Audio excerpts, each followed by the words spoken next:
Jadi temperat jadi temperatur global yang meningkat akan beribat pada, nah tapi kalau seandainya milih, aku milih D ya. Naiknya permukaan air laut global setinggi 1 meter pada tahun 2040. Karena kalau pemanasan global itu bisa mencairkan es. Es itu bisa mencair kayak gitu. Nah, tetapi yang perlu kalian perhatikan, es yang mana, Mas? Nah, karena tidak semua es di bumi ini bisa menyebabkan kenaikan muka air laut. Oke. Kenapa, Mas, kok gitu? Nah, coba kalian buka Google Earth. Bentar, laptopku nge-lag, guys. Karena kebanyakan tab. Bentar.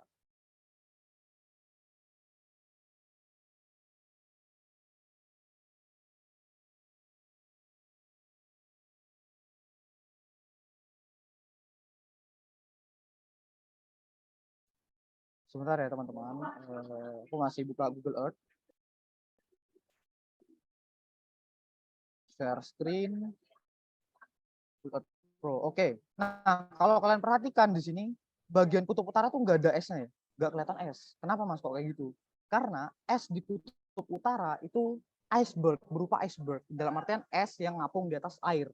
Es yang ngapung di atas air. Jadi, makanya di Google Earth, Google Maps, dan sebagainya itu nggak kelihatan. Karena ya emang nggak ada masa daratannya. Sehingga es tuh nggak kedeteksi di satelit itu. Sementara kalau es di kutub selatan itu kan kedeteksi karena emang di kutub selatan tuh ada daratannya. Ada Antartika gitu kan. Nah, balik lagi, kenapa, Mas, kok es di kutub utara itu nggak bisa menyebabkan kenaikan muka air laut? Ibaratkan kalian beli es teh ya, beli es teh di warung gitu kan, kalian makan es teh, ada esnya, ada tehnya. Terus kalian makan nih sampai habis. Ternyata esnya udah mencair. Nah, kira-kira apakah tehnya tumpah? Nah, ternyata enggak. Jadi meskipun esnya sampai mencair, ternyata tehnya enggak tumpah. Kenapa, Mas, kok kayak gitu? Karena di dalam gelas itu volume dari teh dan volume es itu sudah gabung jadi satu. Dalam artian ya udah airnya bakal tetap segitu meskipun esnya berubah wujud jadi air, ya bakal tetap segitu. Sama kayak es di kutub utara ini. Jadi meskipun dia mencair, tidak akan terjadi kenaikan muka air laut. Nah, kenaikan muka air laut itu terjadi ketika ada es yang mencair di atas daratan. Contohnya kayak di Greenland, di Himalaya, di Puncak Jaya ya, di Papua itu juga bisa menyebabkan kenaikan muka air laut seperti itu, teman-teman. Oke, nah tapi balik lagi ke soal tadi ya, nomor 3, yang jawaban A itu bisa jadi benar ya. Turunnya produksi pangan di dunia karena kalau pemanasan global mungkin di daerah tropis kayak kita ya, itu bisa lebih panas ya sehingga tumbuhan tuh banyak mati ya kan, produksi pangan juga bisa turun. Nah, tapi ada di sisi lain, daerah-daerah di Kanada atau kutub yang agak dekat ke kutub utara maupun selatan bisa jadi tempat pertanian yang baru. Ya mungkin kalau di kondisi sekarang ya, kondisi normal mungkin padi itu cuma bisa ditanam di daerah tropis ya kan, karena cuacanya mendukung, suhunya hangat ya itu. Sementara di Kanada nggak bisa karena suhunya dingin. Nah, tetapi dengan ada pemanasan global mungkin di Indonesia mati si padi karena kepanasan, tapi di Kanada bisa jadi hidup karena yang awalnya dingin sekarang jadi panas kayak gitu. Jadi akan ada pergeseran pola pertanian kayak gitu. Tapi kalau dipaksa milih nomor 3 aku tetap jawab D kayak gitu. Oke, nomor 4. Lapisan ozon yang terletak di lapisan stratosfer sangat penting perannya dalam melindungi kehidupan di bumi karena berfungsi untuk ya coba adalah yang C, menyerap radiasi gelombang pendek matahari. Yang perlu kalian perhatikan ada beberapa hukum radiasi. Jadi benda yang panas dia itu cenderung mengemisikan energi dengan panjang gelombang yang pendek. Energi gelombang pendek kayak gitu.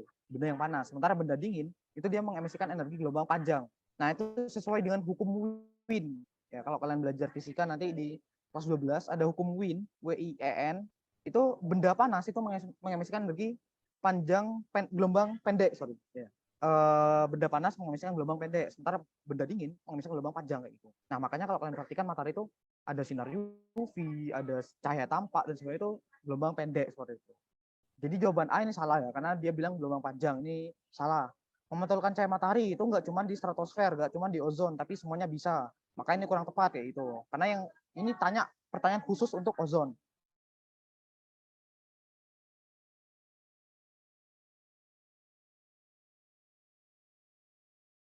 Terus yang oke, okay.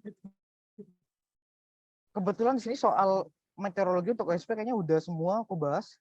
Mungkin dari teman-teman ada yang mau tanyakan dulu.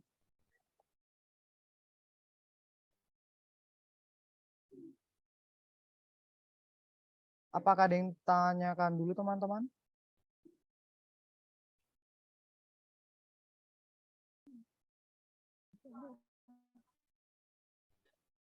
Oke, mungkin kalau nggak ada yang menanyakan, mungkin aku akhiri untuk pertemuan di sore hari ini ya teman-teman. Karena ini cuma tutorial singkat saja, karena cuma soal meteorologi ya. Kalau ada yang menanyakan, mungkin langsung kontak-kontak aja aku ya. Bisa DM aku di Instagram, follow aja juga boleh ya, di @gama.latif ya teman-teman. Oke, dan mungkin teman-teman yang besok ikut OSP, tetap semangat ya, jangan takut, jangan menyerah. Karena aku juga, kalau kalian grogi sekarang, pasti udah, apa ya, aku juga grogi, aku juga takut ya, tapi buat, apa ya, santuy aja, karena kalian udah belajar, kalian udah punya bekal, punya amunisi, jadi insya Allah kalian besok bisa jawab dengan lancar seperti itu. Oke, kalau gak ada yang menanyakan, aku akhiri. Terima kasih buat teman-teman yang sudah hadir. Kalau ada salah kata dari aku minta maaf. Wassalamualaikum warahmatullahi wabarakatuh. Selamat sore semuanya. Waalaikumsalam warahmatullahi wabarakatuh. Terima kasih, Kak.